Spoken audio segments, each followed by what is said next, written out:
Good evening, everyone. This is Technically Speaking. I am Dr. Susan Lake, and I've been recording a segment on narcissists, mainly because I've learned a lot about them in the last couple of years, and more than I ever wanted to. And tonight I want to discuss some signs that you have narcissistic abuse syndrome. There's a name for everything, right? But if you have these traits going on within you, I encourage you to look at what narcissist is in your life, or one. Hopefully it's just one, you can boot them, but normally when you find one, you'll find more. Okay, so signs that you have narcissistic abuse syndrome. The first sign is that you experience loneliness. And this is a deep core soul loneliness. You can be in a group full of people and you feel lonely. You can be with your significant other and you feel lonely. And it's just perpetual. And it's, goodness, I'm trying to decide what kind of thinking pattern goes along with that lonely feeling. But lonely's lonely, right? Nobody understands you. You don't feel like you quite fit in. You're separated out from the rest. It's not that you don't get what's going on. It's just that you're not involved with what's going on. And it's not that your mind and thoughts are going off in some other direction. You just aren't a participant. It's like it's almost like you're watching a movie and you're irrelevant. That's the best way to describe it. It's a feeling of irrelevancy. You're irrelevant. All this will be going on if you were there or not. These people could be doing whatever they're doing if you're there or not. It just is a feeling of it doesn't matter. It doesn't matter. It's lonely. It's a lonely place. This is due to encounters that you've experienced, whether it being your relationship now, an intimate relationship you're experiencing now, whether it be with a parent that's supposed to show you love. But this inherent loneliness comes through the love route. And, I've not really seen anybody talk about the love route with narcissistic abuse or abuse implemented by other people towards targets. I really like to talk about the love route in depth, and I'll save that for another time because that could be a topic in and of itself. So, loneliness, that is, that's the worst kind too. If you're with your significant other and you feel lonely, it's the worst kind of loneliness. There was a saying I'd seen once about, it's one thing to feel lonely, but it's a whole new level of feeling lonely when somebody else is around. It's a whole new level of loneliness. So, this loneliness is a residual effect of you being discounted. It doesn't matter what you say, think, or do. Somebody's made you believe this at a core level. Whether, you outwardly express that or not, doesn't matter. It's a deep down seated feeling that you don't matter. Like I said, if you're at a party, it doesn't matter if you're there or not. It doesn't matter. Nobody would notice you if you were missing. That kind of loneliness. I don't want to trek down that road too much because that could uncover, levels of depression. And, depression can lead to suicide. Please reach out and get help if you're in this real lonely state to where you don't feel anybody can reach out for you, or that you can't reach out to anybody. When I say reach out and get help, I'm hoping that community at large is aware enough about suicide to where if people get into this state that they can call out and they will be taken seriously. It would be nice if you had a good friend. More than likely or not, you probably wouldn't reach out to them. I'm going to get you a number here because I think it's important you do call somebody. You get a hold of someone. Even if it's 911, call 911. Please, call 911. Otherwise, the National Suicide Prevention Hotline in the United States is 1-800-273-8255. They're there 24/7. 1-800-273-8255.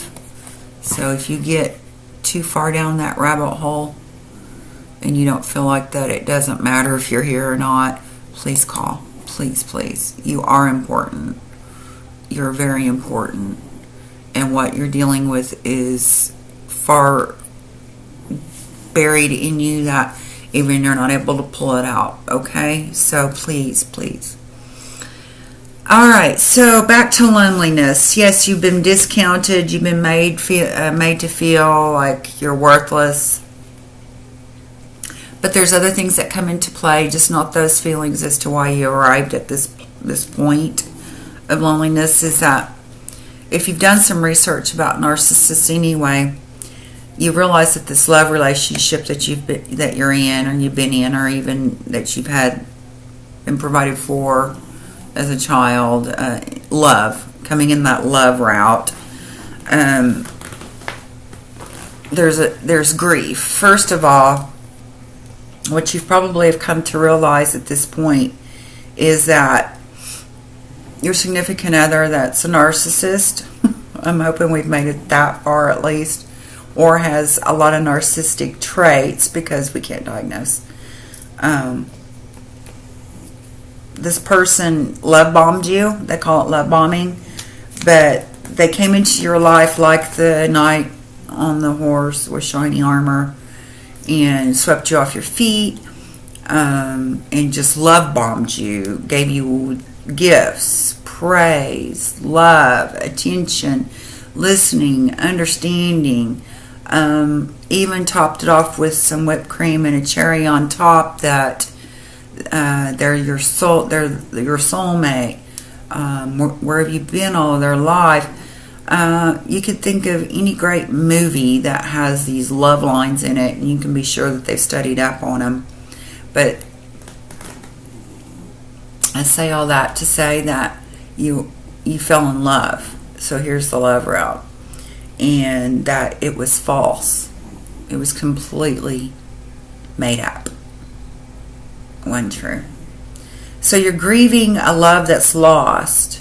You're grieving the person that doesn't exist. So you've lost that person. And as you uncover and you peel back the layers of this onion, you'll see that maybe some others have fallen into this category in your life, or in that you may have to go no contact with them. So if you have a narcissist in your life, I certainly hope you're no contact. There is no way to get through these feelings and heal from them without being no contact. No contact. That means you don't keep their number on their phone, or if you do, you want to block it. You don't leave an open line to texting, messaging, social media of any sort. No drive-bys, walk-bys, fly-bys, nothing. No encountering the narc whatsoever. And I'll get into why here, probably, and a few more traits on down here. I'll get a little more explicit as to why. Next is feelings of not being good enough.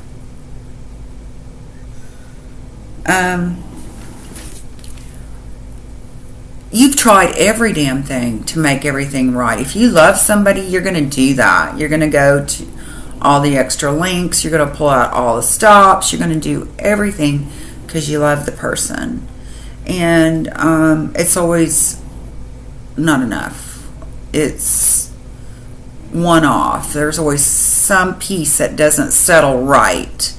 And there's always seems like there's a little piece of the love route withheld from you as a result of it.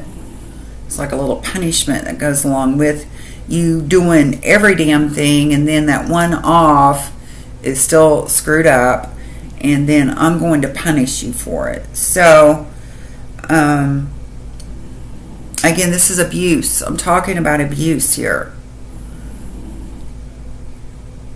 If you've gone to great lengths to try and make something right, and somebody that supposedly loves you doesn't respect the fact that you've done these things, then they don't love you, because they're not going to pick at it and pick away at it and tear away at it. They just won't. They will still honor and respect. So, yeah, you've been made to feel that you're not good enough. You have those feelings, I'm not good enough. I've seen that really take hold in some folks, to where, they could be riding high on achievements, whether it be at work or sport or anything, to where they're excelling in a certain area in their life. And then I'll hear them say something when they're close to achieving it, or just there shortly after achieving, that they're stupid, or I'm so stupid, or I'm so dumb. I mean, they'll do this "I'm not good enough" line. And I'm looking at them and thinking, you just painted the Taj Mahal. What do you mean that's not good enough? What do you mean by putting yourself down? It amazes me how that little recording gets stuck in them, even though that they're achieving amazing things and not being able to reap the rewards of that emotionally, mentally, and being able to feel it. Definitely.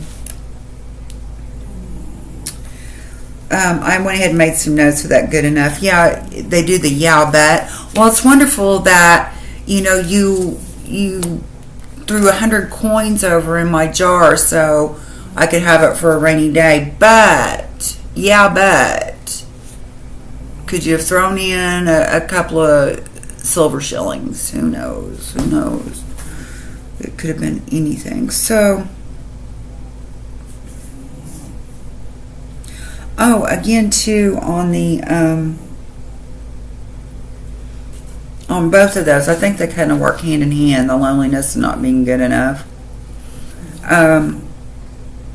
As a child, I don't know how many different phrases were used towards you, or what came to mind when I was reading through that is quit feeling sorry for yourself. When you're experiencing these feelings of loneliness or disconnectedness, or however you want to describe this away feeling that you get, and you try to approach someone that you believe that loves you, and they come back with, quit feeling sorry for yourself, then they just negated you again.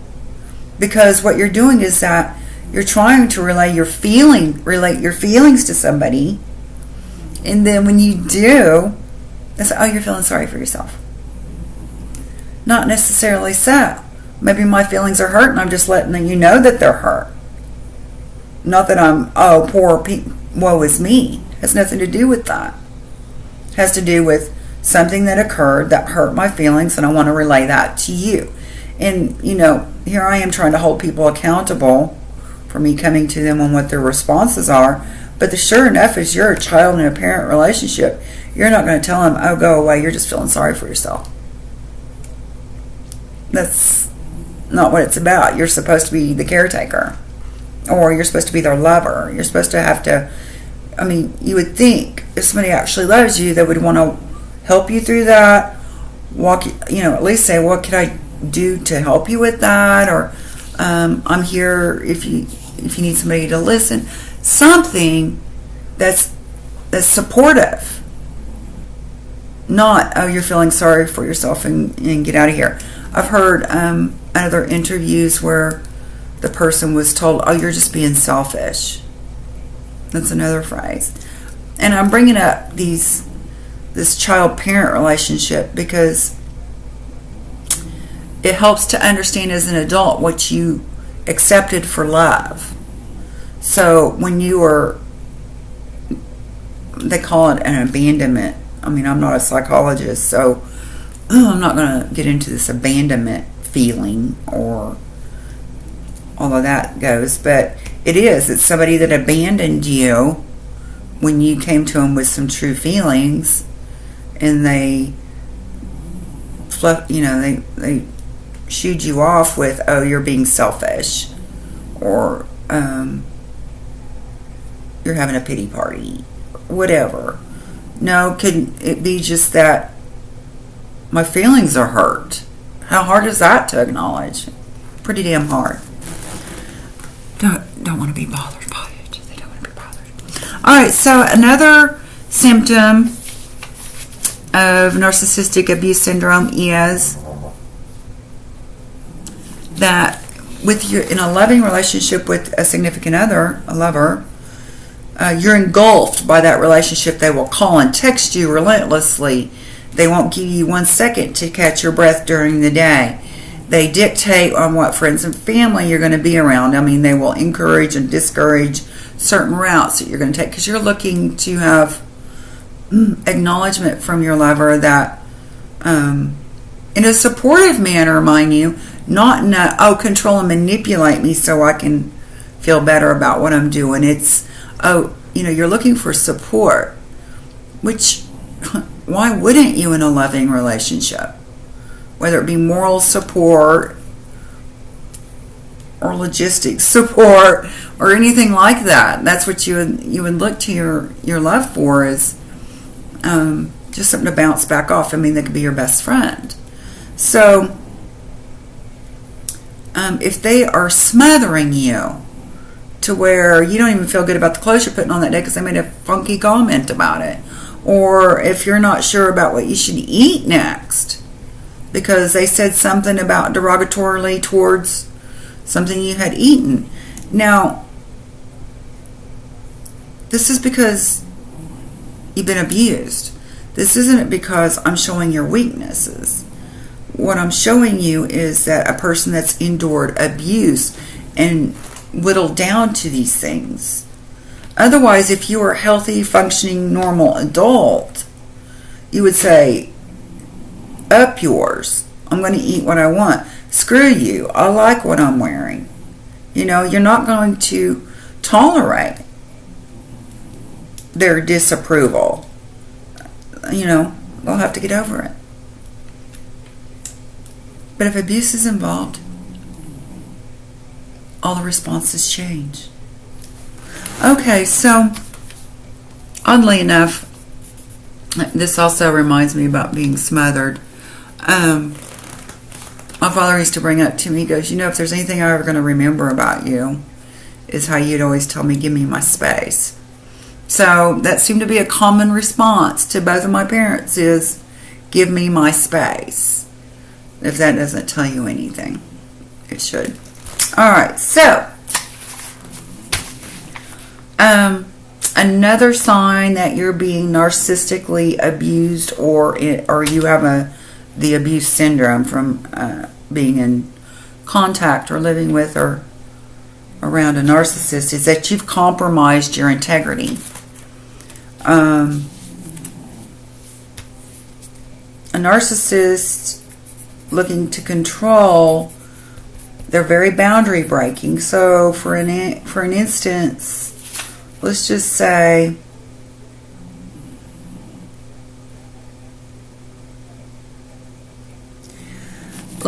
for instance, morally, you don't like strip joints. I mean, mainly, a lot of females don't. when there's females dancing, if you're, oh gosh, all these stipulations anymore, just forget about it. Let's just say it's a male strip joint, meaning that all the guys go there to watch the naked girls dance, right? And then that's something that's totally boundary breaking to you. And your narcissist knows this, so he will boundary break and say, I'll love you if you go to the strip club with me. So how fun is that for you? And then, the more of that boundary breaking behavior goes on towards you, and the more you tolerate, the worse it gets. And then what that invariably leads to is some dissonance, meaning that you used to know right from wrong, up from down, but then everything kind of goes blurry as to what your moral compass is. So you've compromised your integrity. This is a sign that you have narcissistic abuse syndrome. I think it's pretty self-explanatory. Compromising your integrity. There. For somebody that supposedly loves you. That's not love. That is not love. All right. Another one is that you feel unworthy. So something's happened repeatedly over and over and over that you don't feel like you can accomplish much of anything. People lose their homes, their jobs, their careers from having this feeling of being unworthy, that they can't do this and they can't do that. And a lot of that stems from name calling. Name calling is abuse. I used to blow it off as to, oh, well, that's what kids used to do at the playground. Well, so-and-so called me this and so-and-so called me. And I believed, as a functioning person, that we would grow up and move on to different things as mature adults. Let alone did I realize that nobody left the playground. They just grew up and they still played these name-calling games to where they hurt. And they take an effect on a person to where they really feel like, oh, I'm just being a bitch, or I'm just a moody cow, or I'm unstable, oh, I can't drive, oh, I can't walk, oh, I can't sit, I can't cook.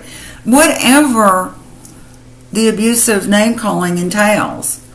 Can't cook worth a shit, you stupid bitch. All of those words are very hurtful, and they do leave a scar. And even if you have accumulated the most highest confidence and self-esteem, a healthy self-esteem, and you reiterate it, keeping, a balanced life, this toxic shit gets in your head. It does. So that's a result of being in a narcissistic abusive relationship.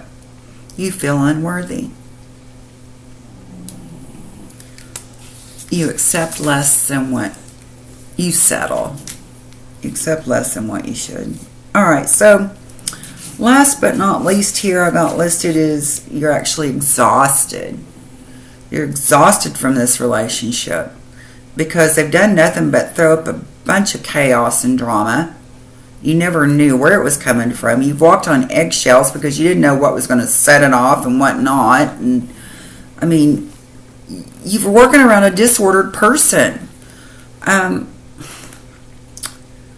cannot stress enough that a disordered thinking person can be very, very dangerous. If you're just having this love bombing, the devaluing going on, the abandoning, the ghosting, the silent treatment, all these toxic, abusive behaviors going on, it gets exhausting to try and work your day through it, work your life through it, work your children's life through it. operating in a fear zone because you don't want to set off the time bomb. It's just ludicrous. So anyway, yeah, this exhaustion comes from the hurt and rescue, the push-pull. There's lots of different ways to refer to it as, but I'll give you a scenario so we all understand it. They have done something to hurt you. They've called you a name, they devalued you, they made you feel less than, unworthy, you felt isolated, alone, you're not good enough. Somewhere you've been tromped on. Tromped. And you know, a snake could fart and blow sand in your eye. You're that low. And then all of a sudden they're like, oh, well, you know, everything's good and I'm in love with you, and they make everything appear to be all right. After they hurt you, then they rescue you. So it's called hurt and rescue, push, pull. So they push you away and pull you back. And what this is doing physiologically to you is it's releasing endorphins, the fight-flight responses. You know, your body is actually reacting to these feelings. And what's going on in your environment. That's how we survive as a species. And so it's constantly taxing your responses, whether it be hormonal, heart rate, you name it. Everything is reacting in a result. And they love that, by the way, because it's control. It's all about, they're controlling that. Let me hurt you. Let me pull you back. Let me make you feel like shit. Oh, well, let me give you a little wink so you'll feel like $1,000,000. Let me fuck with your feelings because I've already got you loving me. Because they don't have any feelings. So they're screwing with yours. Because they see your feelings as a weakness. Anyway, so, you know, I was looking at things as to how to heal from this. And goodness, you know, I've known people that still to this day have gotten out of a toxic relationship as if it were just yesterday and it was 10, 20 years ago. Even longer in some people's cases. And trying to heal from that so you can move on. Well, first of all, you need to be kind to yourself. And I'm going to say this. You need to be very, very kind to yourself. Because you've had somebody around treating you like shit all along, that you need to be kind to yourself. Don't rely on anybody else to be kind to you. You need to learn to be kind to yourself. First of all, your trust factor is all jacked now because you can't trust nobody since somebody manipulated your love. So, love yourself. And grounding and meditation, no, it sounds silly, but quieting that mind is very important. Quieting your mind, which, you know, you can do through meditation, guided meditation. There's a lot of good meditation videos that will help walk you through it. Find a voice you like, one that you can follow, one you can actually drift off to, one that's not alarming at all. Being kind to yourself. Grounding work is being present. Getting out in nature is a very good one. I like to ground by being barefoot outside. When it's warm, I'll tiptoe out there when it's cold a little bit, I'll admit. Also to baths, getting in some water, swimming, exercise is good. These are different methods that are for you, by you, to you. Do some self-soothing, learn those exercises. Self-soothing exercises, I know here you can cross your arms and pat yourself. Your body responds to these things. Even in the meditation, you know, you're going to concentrate on your breathing. Yoga is an awesome way to meditate and move your body and do all the above. So it's very important that you heal you heal from this. You know,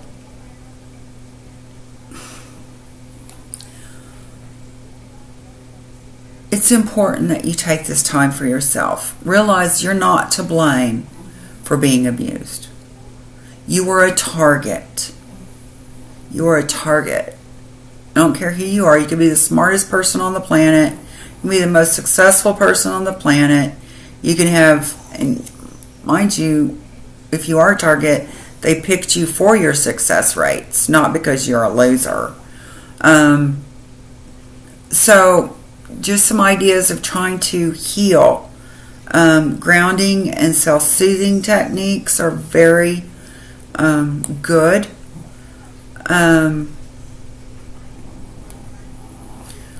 Let's see, I wrote a couple down here. Hang on just a minute.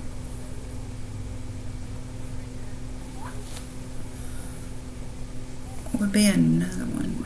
Where'd you write it? Come on. Going through the grieving process. If you've not properly grieved over losses you've incurred, I mean, I don't think anybody gets out of this unscathed without a loss. So be sure you get your grief addressed. If you haven't grieved, if you've not learned to cry, I would recommend getting with a good counselor that deals with grief, deals with narcissistic abuse, to help you move through that process, because it's really important that you don't stuff that all down and that you get it out. So another thing too is, if you get with a counselor, how about if I say when you get with one, because I really think it's important that you get with one, because you're investing in yourself to overcome that so you can move on. It's kind of making a commitment with yourself, involving a counselor. You can trust them. You want to find one that knows about narcissistic abuse. You want one that knows about EMDR, which is eye rapid movement desensitization response. It will reprocess all that shit memory you got going on, and it's just it's a little practice that they've learned, and they've had really good success rates with it. It will double your healing time, or it'll cut off half the healing time. So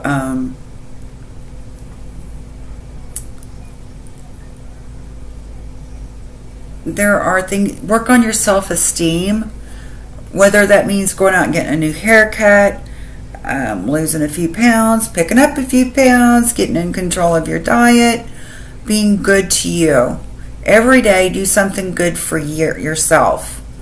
Get up, take a shower, get dressed, put on a new blouse, new clothes. Guys, same thing, new boots, new belt, whatever. But, show up for yourself every day. And once you look good, you're going to feel better.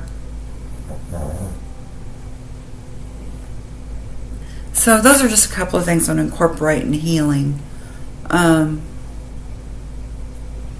And as we move throughout here, I'll have some other ideas on how to heal. One thing that's helped me a lot is good friends that you can talk to that don't hold judgment. You don't want anybody around that tells you what to do. You just want somebody there that listens, because you've had enough somebody around telling you what to do. You just want somebody that listens. So, even if your qualification list has grown and your wall is tall, that's okay. If that's what you need, that's what you need. But please be kind to yourself and try some soothing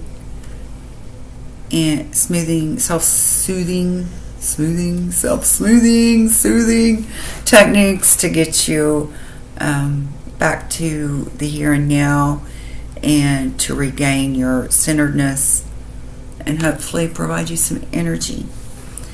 Thank you much for tuning in. Good to see everyone. Hit the like if you like us. If not, then maybe I'll catch you on the flip video. Thanks a lot. Have a good day.